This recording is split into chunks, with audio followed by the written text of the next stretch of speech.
আজকে আলোচনা করব কোনো একটি মেয়ে কোনো একটি ছেলের সঙ্গে রিলেশন তৈরি করার সময় সে তার গুণ, তার চরিত্র, তার স্বভাবকে রিপ্রেজেন্ট করে না। তার জীবনে এতটা বাজে স্বভাব, এতটা বাজে বদ অভ্যাস যে সেগুলো সে যদি রিপ্রেজেন্ট করে তাহলে সে ছেলেটির সঙ্গে রিলেশন তৈরি করতে পারবে না। সে সকালবেলা উঠে তার ফোনে বিভিন্ন যে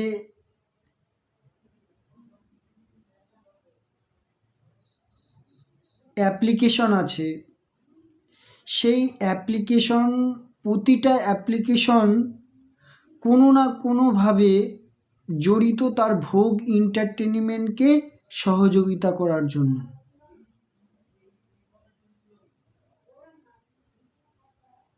তার ফোনে এমন কোনো অ্যাপ্লিকেশন নেই যে অ্যাপ্লিকেশন দ্বারা সে কোরআনটাকে জীবনে ইমপ্লিমেন্ট করতে পারে।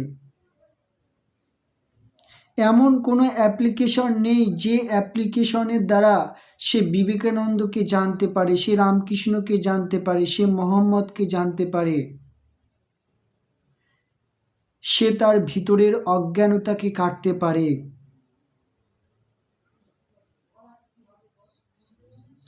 তো সে সকালবেলা উঠে তার মোবাইলে বিভিন্ন অ্যাপ্লিকেশনের মাধ্যমে সে কি করতে থাকে, কনজিউম করতে থাকে কি না আনন্দ। ইনস্টাগ্রাম, ফেসবুক, ইউটিউব এই সমস্ত অ্যাপ্লিকেশন তাকে সহযোগিতা করছে তার ভোগ এন্টারটেনমেন্ট করার জন্য, তার জীবনে আনন্দ নিয়ে আসার জন্য। তার পাশাপাশি সে কি করে, সকালে উঠে একটু স্কুল কলেজে পড়াশুনো লবটাও করে। স্কুল কলেজের যে সাবজেক্ট সেগুলোকে সে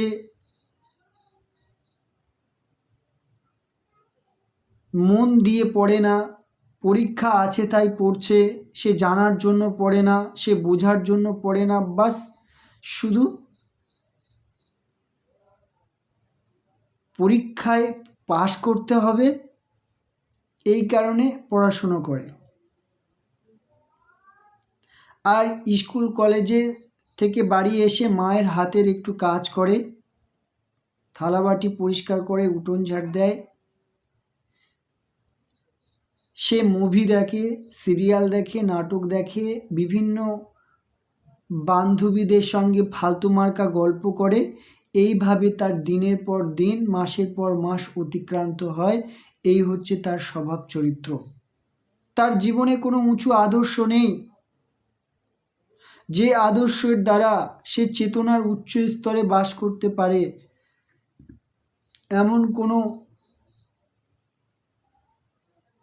জীবনে কোনো টার্গেট নেই যার দ্বারা তার জীবন উন্নত হয়।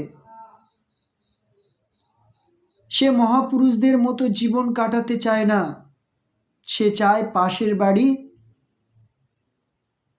কাকিমা এবু অবুর মতো জীবন কাটাতে।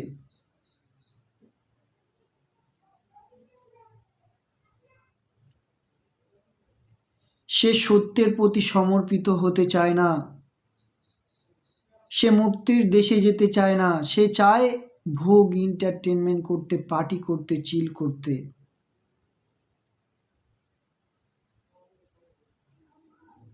কোনো অনুষ্ঠান হলে তার বান্ধবীদেরকে নিয়ে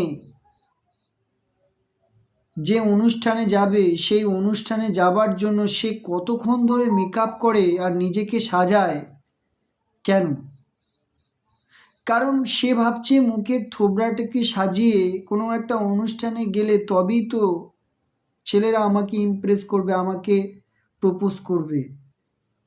তো সে কোনো বস্তু ব্যক্তির দিকে প্রতিদিন ছুটছে নিজের ভোগ এন্টারটেনমেন্ট করার জন্য, নিজের অহংকারকে মোটা করার জন্য, নিজের মিথ্যাকে বাড়ানোর জন্য। তার জীবনে কোনো রকম ভালো স্বভাব নেই, যে স্বভাবের দ্বারা সে সত্যের প্রতি একদিন সমর্পিত হবার রাস্তায় এগিয়ে যেতে পারে, সে মুক্তির দেশে যেতে পারে।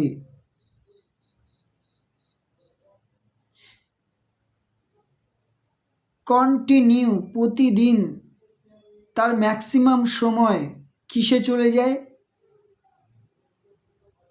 ভোগ আর এন্টারটেনমেন্টে। টিভি দেখে, গান শুনে, ফেসবুকে বিভিন্ন স্ট্যাটাস বানিয়ে, আর মায়ের হাতের একটু কাজ করে এইভাবে তার দিনের পর দিন চলে যায়। এই হচ্ছে তার স্বভাব চরিত্র। এই কারণে সে কি করে? সে কোনো একটা ছেলেকে ইমপ্রেস করার জন্য তার মুখের থোবড়াটাকে সুন্দর করে সাজায়। তাকে ইমপ্রেস করার জন্য সে কি করে? মার্কেট থেকে বিভিন্ন ড্রেস কেনে, পয়সা দিয়ে সুন্দর দামি দামি ড্রেস কেনে, সুন্দর দামি দামি মেকআপের কন্টেন্ট কেনে, যাতে নিজের দেহটাকে সাজিয়ে কোনো একটা ছেলেকে সে ইমপ্রেস করতে পারে, তাকে জীবনে আনতে পারে।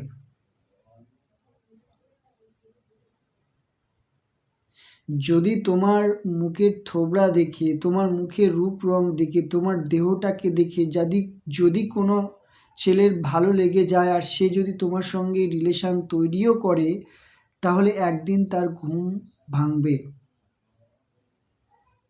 আর সে সেই ঘুম থেকে উঠে এই ফালতু মার্কা রিলেশানটা ব্রেকআপ করে দেবে, আর নতুবা তার ইম্পর্টেন্সনেস কমে যাবে। কারণ প্রতিটি ব্যক্তি সেই মহতের পূজারী।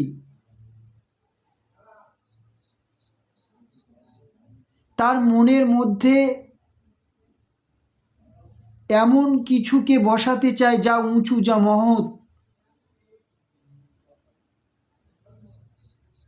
আমরা মহতের পূজারী, আমরা সেই সত্যের পূজারী। তো যদিও অসচেতনভাবে সে কোনো একটা মেয়ের রূপ রং দেখে তার সঙ্গে রিলেশান তৈরিও করে, তাহলে একদিন সে এই রিলেশানটা ব্রেকআপ করে দেবে।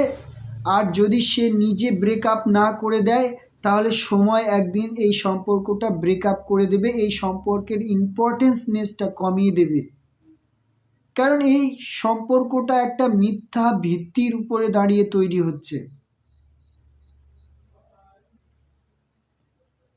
একটা ফেক নকল ভিত্তির উপরে দাঁড়িয়ে তৈরি হচ্ছে। যদি কোনো সম্পর্ক একটা মিথ্যা ভিত্তির উপরে দাঁড়িয়ে তৈরি হয়, সেটা বাবা এবং তার সন্তানের সঙ্গে হতে পারে, তার স্ত্রী তার স্বামীর সঙ্গে হতে পারে, কোনো একটা ছেলে কোনো একটা মেয়ের সঙ্গে হতে পারে। সে যে সম্পর্কই হোক না কেন, যদি সম্পর্কটা মিথ্যার উপরে দাঁড়িয়ে তৈরি হয়, তাহলে সেই সম্পর্কটা একদিন ডিস্ট্রয় হবে, তার ইম্পর্টেন্সনেস কমে যাবে।